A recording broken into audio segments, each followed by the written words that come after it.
বলছি তো, এই জন্য রাগ করা লাগে? বই তো তোমার, তাই না? অন্য মেয়েদেরকে তো আর এন্ট্রি করি নাই।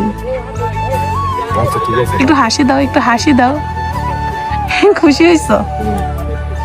ওকে। আসলে আজকে সকাল থেকে মনটা অনেক খারাপ ছিল। হঠাৎ করে তোমাদের ভাইয়া আমাকে বলতেছে চলো ঘুরে আসি।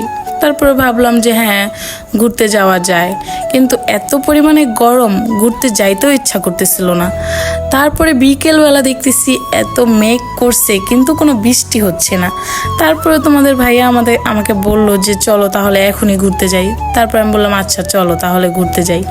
তারপরে রেডি হয়ে দুজন বের হয়ে গেলাম, কিন্তু এখানে এসে মনটা সত্যিই ভালো হয়ে গেছে। তোমাদের ভাইয়াকে নাকি আমি ভিডিওতে আনি না, এখন আমি বলছি যে আমি তোমাকে ভিডিওতে আনলাম, যাও তুমি বেশি বেশি করে হাঁটো। তারপরে তো সে টুকটুক টুকটুক করে মসজিদের ভিতরেই ঢুকে যাচ্ছে। আমি তো ভাবলাম সে নামাজ পড়বে নাকি, নামাজ পড়তেই মনে হয় গেছে। পরে দেখতেছি যে না, সেদিকে আবার